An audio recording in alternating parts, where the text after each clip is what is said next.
Hello, welcome to the Sandile Tukani University, the School of Everything and More, the one program built to allow robust dialogue, learning, unlearning, and unparalleled growth.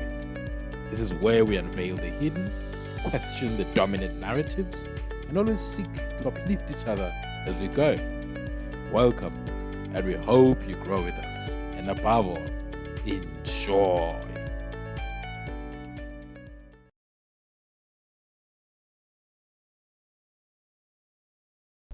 Hello guys, second installment of Sandile Tukani University. Today's lesson is on the genderless nature of names and the fluidity of names. My name is Sandile. Generally, Sandile is a male name, but I've also seen people with the name Sandile who are females. Now the general practice would be to add a prefix there, no, in the beginning of the name. No is a shortened form of Nina Wo, which means lady of, and therefore it's a feminine version of any word that you want. No Sandile then would mean the lady of Sandile or the lady version of Sandile. But then no is not always feminine. I have met a lot of men, and I know a couple of men with the prefix no in their names, and this is the point of today. Gender is not always specific in our names. Any name can be used for anyone. And this is very important because when we do the etymological derivations of these names, we always specify no means Nina Wo, which means mother of or lady of. And that is true. When you put so as a prefix in names like Sosiba, Somkondo, Sosiba meaning lord of or master of the quill, the writing master, Somkondo, master of the spear. It's masculine when you look at it because so comes from Yisewo, or father of or lord of. However, it is very important that at some point it transcends gender classes. These prefixes at some point transcend gender and they only specify hierarchy, position or affinity and association with a specific behavior or whatever characteristic. And this is what I want to explore. No, generally, Nina Wo can be used for naming men or naming anything that once needs to be linked to a specific characteristic or behavior. No Majala is a name. It's used by man. It was the name of a man.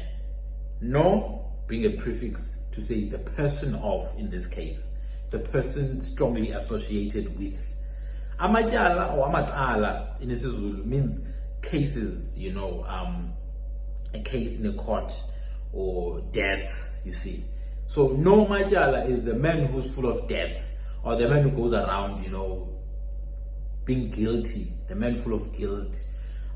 Therefore, it's someone who is indebted to many people or someone who has caused much trouble and therefore is guilty of many things. No Majala. It could be used for a female, no Majala, which in that case then it would be purely feminine.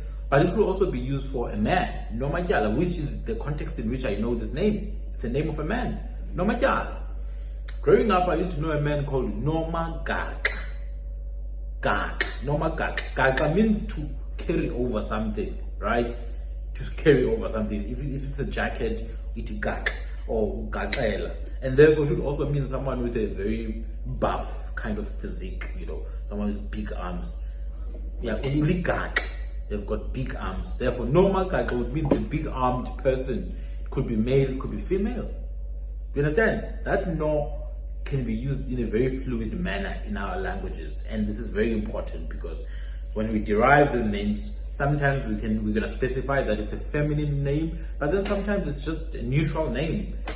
Same structure as a feminine name, but very neutral in meaning.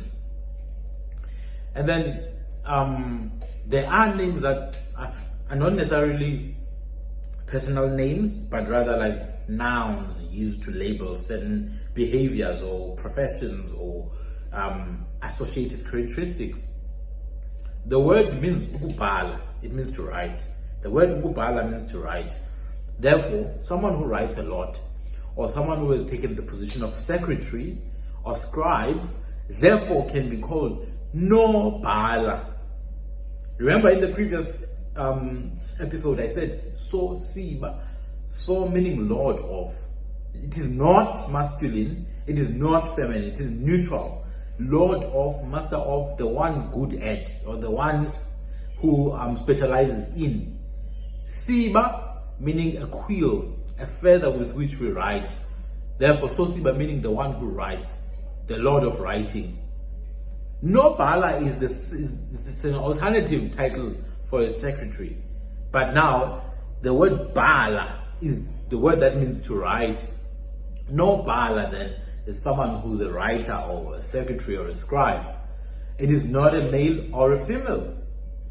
In fact, there's another way to say nobala or secretary. You say no kweteza. Now, kweteza means to like scratch something, like when you write, when you write cursive, we can call that form of writing kweteza, which means to scratch, to write in a scratching way, like when you sign. So no kweteza, the one who writes, secretary. All these three names that I've mentioned here, no bala, no kweteza, no matyala, no magaka, they have nothing to do with being female. These names can be used for males very liberally, and it's very important that we understand that. Now, on the next part, so this is where these are names that begin with no. No is generally used for females, but it can be used for gender neutral labels as well. Now, the second one is words that begin with the prefix ma. Generally, the prefix ma is used for a woman. I mean, it's close to the word mama. It can be used to the woman, with the woman. But also, ma can be used to just name anyone, a man, a female, doesn't matter. Nelson Mandela is a very good example. In fact, in South Africa, in my days in high school, primary school, university, I noticed that majority of surnames begin with M, like the big chunk of surnames that begin with M, because M is like the beginning of personification. From the prefix to so and so, so you personify. To means person. Therefore, when you want to personify anything, you just put or you put ma. So and ma, when you give it as a personal name, it always begins with M, and therefore M then is the preceding letter of all names that have been personified. And it makes sense that personal names, for the most part, begin with M. That's why at universities and high school, when you do the register, you will see surnames that start with M are a big chunk. Mandela, Nelson Mandela, the surname starts with M.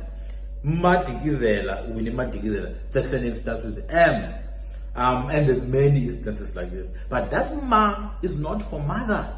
That ma is a compound prefix that helps us to personify nouns, to personify verbs, or any different characteristics.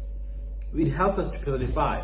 Now, continuing with the previous example of secretary or scribe, which means the one who writes, from the word bala, to write, I said no bala can be used to mean the lord of writing, or the woman of writing, or the person of writing.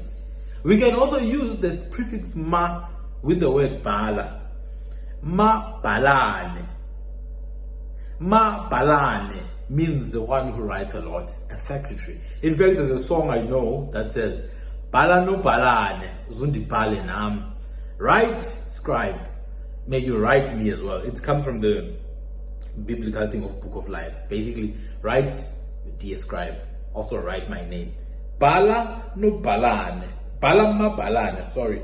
Bala ma balane. Ma is the compound prefix that helps us to personify words. Ma in ma balane. Bala is to write. Ne is, that whole naming convention where we take nouns into the reciprocal form, ukubala, into the reciprocal form ukubalana, and then when we personify that noun, or when we change it to when you change that verb into a noun, we change the last vowel from ukubalana, which is a verb, to balane, which is a noun. So you take the verb bala, to write, you change its verbal form into the reciprocal form balana, to write for each other or to write others. And then it's still a verb, you convert it into a noun by changing the last vowel, balana, into balane or balani. So you change the last vowel. So it moved from bala to balana to balani or balane. Then to personify the name, it's already a noun now. To make it a personal name or to give you the personality, you put the prefix ma, the compound prefix ma. So from bala, you end up with ma balani or ma balani, which means the one who writes. So from that word bala, we can have 3 different personal names or 3 different nouns that can be used to name people. So bala, no bala, ma balani, all 3 of them mean the exact same thing: a scribe, a secretary. And it has nothing to do with gender. So whether it's so, it doesn't mean it's a man. Whether it's no in the beginning, it doesn't mean it's a woman. Whether it's ma, it doesn't mean it's a woman. And this is a very important aspect to understand. When we look at people's surnames and clan names, we come across a lot of names with ma, Mandela, Madiba, Makatini, Maikana. We come across these names a lot, and some people, because of misinformation and ignorance, assume that it's a woman's name, but sometimes it's just not. You can never be able to tell. But looking at the cultural practices of the people of South Africa, it generally is a man's name. In some instances, you have names like No, for example, the clan names of the people of Steve Biko, Amagcina. They have a clan name called No Kwindla. And people have said it's a woman. No, No Kwindla was a woman, but it's not true. No Kwindla was not a woman, most likely a man. And it's very important that we understand that when you say ma, it's not a woman. In recent times, there are clan names such as Majola, Maduna, Madiba, Malukazi. These are clan names. These are names of people who lived in the past. In recent times, these names have been changed. Someone who comes from the clan of Majola, all of a sudden now, when they are male, they just call themselves Jola. And Majola is made to seem like it's for females. When someone comes from the clan of Madiba, they no longer call themselves Madiba now, they say Diba, making it seem like Madiba is for a female. And this is gross. It's a sin, it's wrong. It shouldn't be like that. Majola is a name of a man. So a man who comes from the clan of Majola is a Majola, not a Jola. Madiba is a name of a man who used to live on earth. Therefore, if you're a male from the Madiba clan, you are a Madiba. It has nothing to do with gender, that ma. It's a compound prefix that we use to personify words. For example, the word jola is a verb, which means to administer things. And therefore, ma jola is the one who administers, the one who makes judgments, the one who divides resources. Diba is a word that means to close gaps, to close hole, or to bring together. Therefore, ma diba is the one who brings together. It has nothing to do with gender. So just because you are male, you don't have to call yourself Jola. You are ma Jola, because the word itself is a personifying word. It's a neutral word that was used to name a man in the past. It's very important. Within my clan, there are some people who use the clan name Ma Lukazi, and I've seen in recent times they don't use Ma Lukazi for men now. They say Lukazi, insinuating that Ma Lukazi is reserved for females. That's wrong. That is wrong. Ma Lukazi is a man's name. Hence now, females who belong to this clan use alternative names. For example, females who belong to Majola clan, they don't generally use Majola because it would have to be Ma for female plus Majola, which is the clan name. So there would have to be Majola, which sounds redundant. So generally they use the alternative name of the clan, Ngwanya. Therefore they become Ma Ngwanya, which in this case, it's purely feminine because the person's name was Ngwanya, not Mangwanya. Therefore, Mangwanya, there's a prefix that we added there to signify femininity. Mangwanya then is the female version of Majola, which is male. Majomo is the female version of Madiba, which is male. Now, there's a clan called Maduna. Maduna is a man's name. It's a man. It's not a female. Maduna. Duna is a man. Duna is male. That's what the word means. But it also means someone of a high position. Maduna, therefore, is people of high position, people of nobility. But also, Duna means to take care of others. Ukuduna is to take care of, to look after, to rule over. Therefore, Maduna, these are the rulers. It's not a female name. Therefore, a female who comes from the Maduna clan would be called Ma Maduna. But an easier way to call it without being redundant, you can say Ma Gubevu. Gubevu is a clan name of the Maduna people. Therefore, they use the alternative name Ma Gubevu. So just because there's Ma in the beginning, it doesn't mean that it's a female. We need to stop it. We can't be losing this part of our linguistics. It's very important that we understand. These names are not gender specific. Maduna, Nokuindla. Some instances they are. There are instances where these names are. For example, my very own siblings. I have a sister called Nonkosi and I have a sister called Nomonde. In those instances, the names are purely feminine. The male counterparts of those names would be, for Nonkosi would be Nkosi. For Nomonde would be Monde, straight. Nkosi and Monde are straight up masculine in form. So this is very, very important that we understand.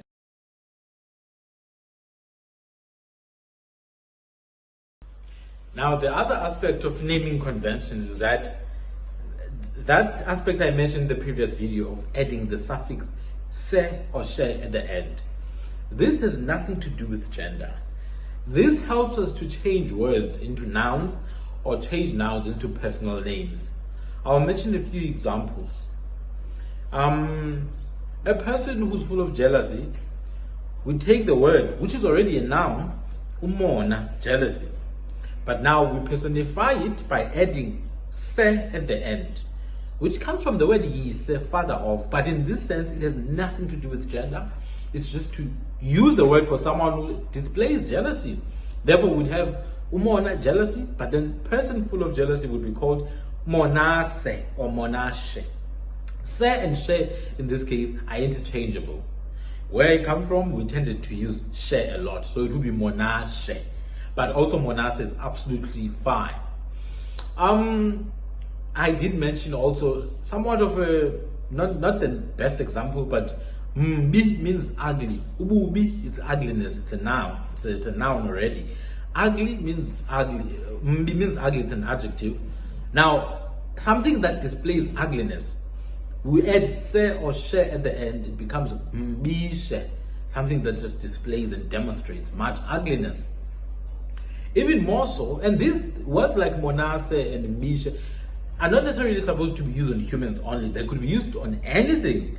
But the key here is that we take a word, we personify it, and then we use it in different cases.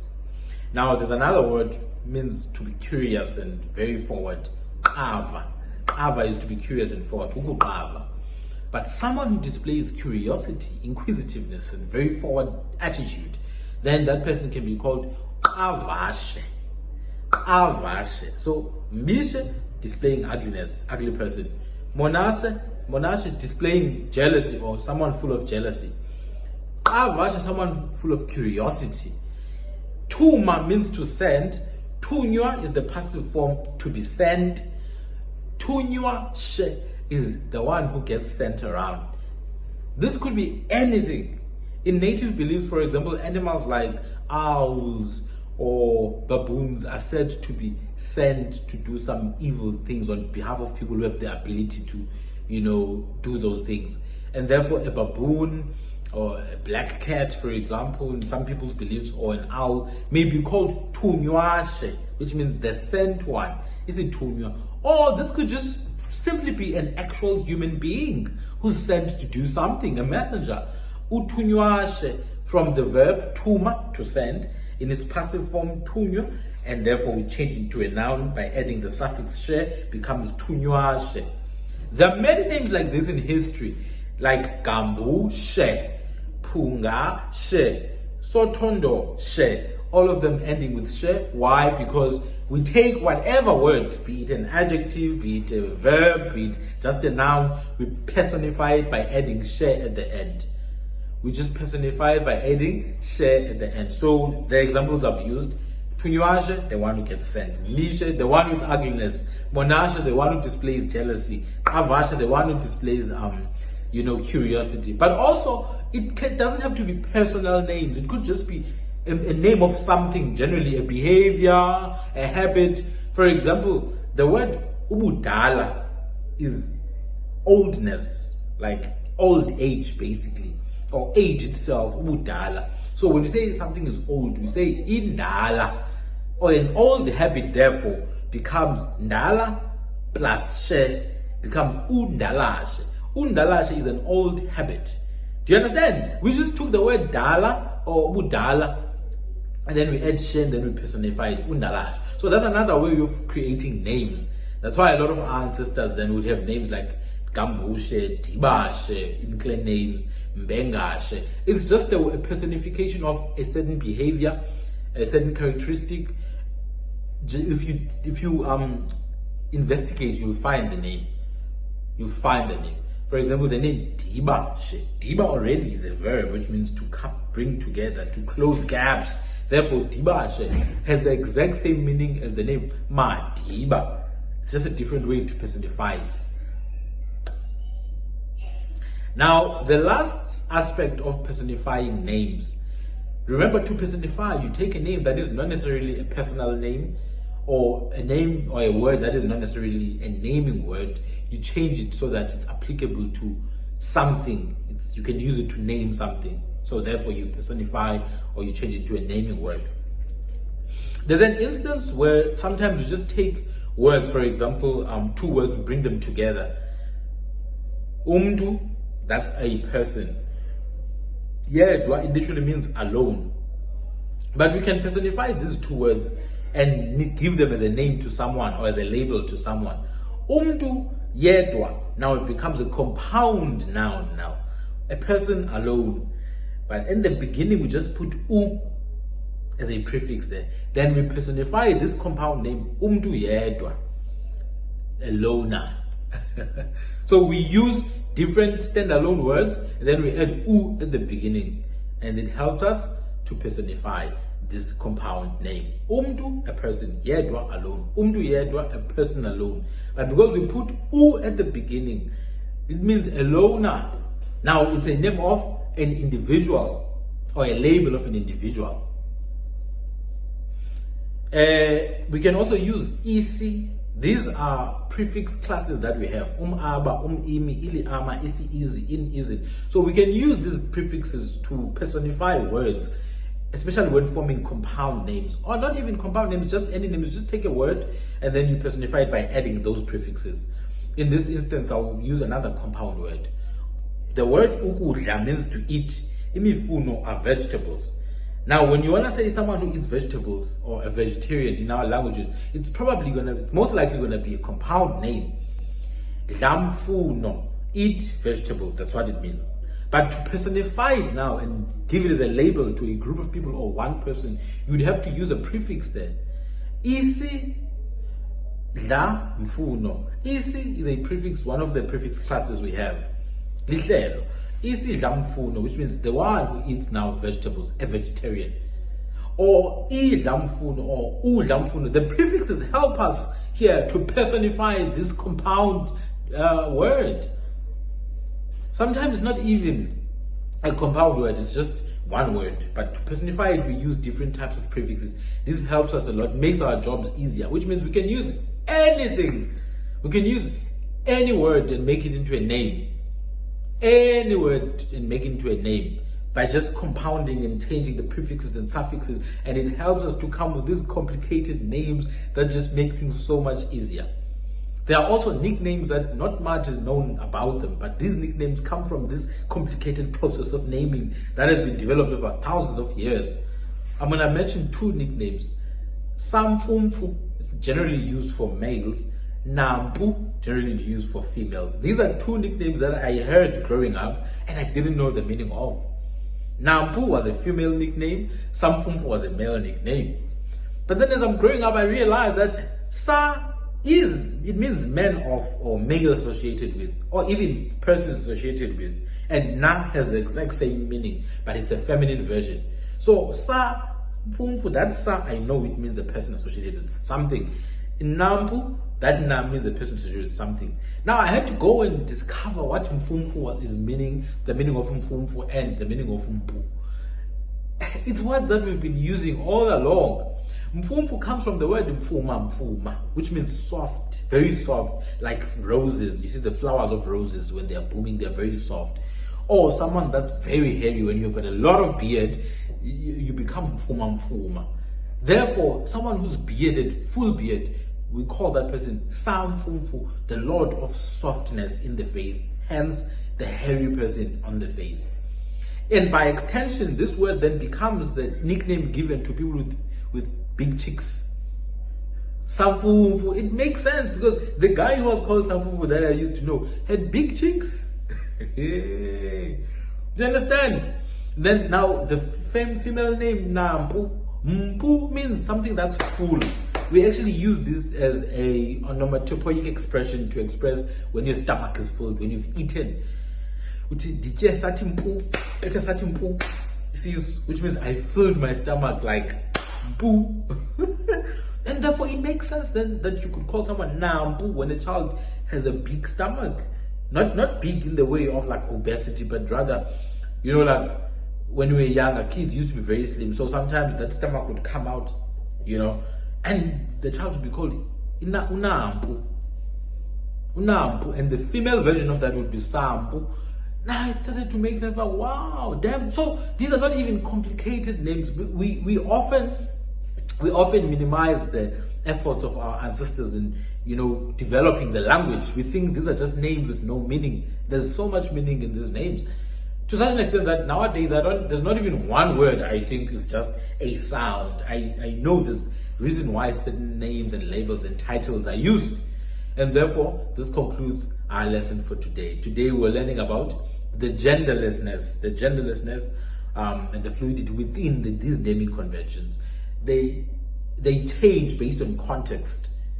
So even if a name is traditionally used in a masculine sense, sometimes it doesn't abide by those rules, because sometimes the same name may be used for something that's not human. It may be used for something that's not human. It may be used to attribute a behavior to an animal or whatever, but the naming conventions stay the same and the meaning stays the same. It just changes to suit that context. Thank you.